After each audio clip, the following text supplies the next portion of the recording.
एक पुराना railway station जहां अब ज्यादा ट्रेनें नहीं रुकती। वहीं खड़ा है एक आदमी, झोला कंधे पर, आंखों में हल्की थकान, पर भीतर कहीं अजीब सी चमक। नाम है निर्मल।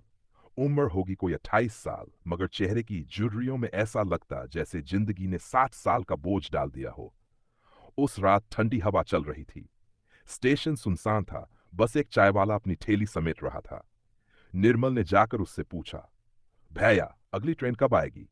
चाय वाले ने हंसते हुए कहा, साहब यहाँ ट्रेनें टाइम पर नहीं किस्मत पर चलती हैं। बैठ जाए, जब आनी होगी तब आ जाएगी।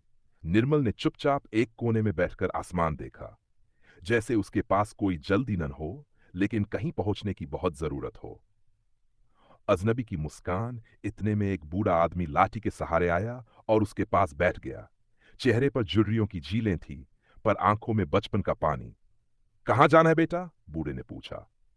निर्मल ने हंसते हुए कहा, पता नहीं बाबा, बस कहीं जाना है जहां मैं खुद को पा सकूं। बूढ़ा कुछ देर तक उसे घूरता रहा, फिर बोला, जिंदगी भी ट्रेन जैसी है। जो सही वक्त पर आती है वही हमें मंजिल तक ले जाती है, मगर अगर हम प्लेटफॉर्म छोड़ दें तो सवारी छूट जाती है।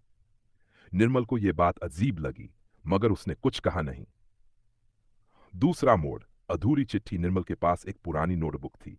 उसमें न तो पढ़ने की चीज थी न कविता, बस आधे अधूरे वाक्य, जैसे किसी ने लिखना शुरू किया और छोड़ दिया। क्या लिख रहे हो? बूढ़े ने पूछा। निर्मल ने नोटबुक बढ़ा दी।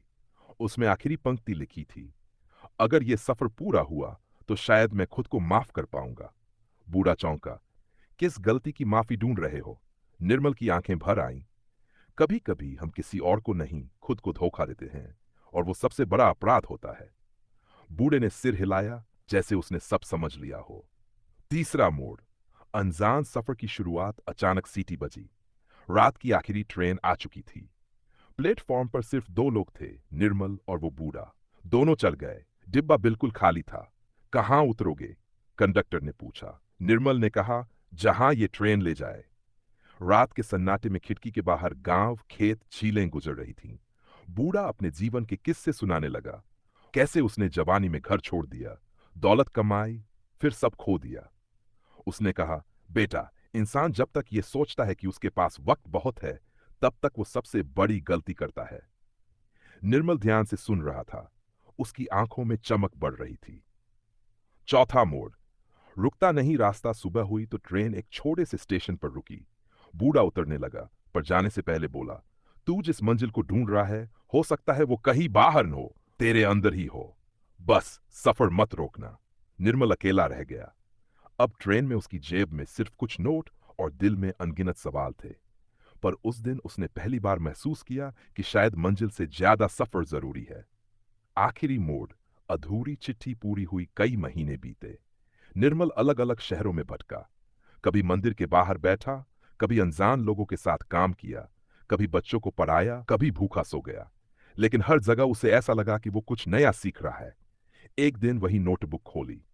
आखिरी पंक्ति के नीचे उसने लिखा, अब मुझे माफी नहीं, सिर्फ रास्ता चाहिए, और वो मिल गया है। उसने नोटबुक बंद की और मुस्कुराया। उसे एहसास हुआ, जिंदगी की सबसे बड़ी मंजिल खुद को पहचानना है। और ये कोई स्टेशन नहीं, एक सफर है जो कभी खत्म नहीं होता।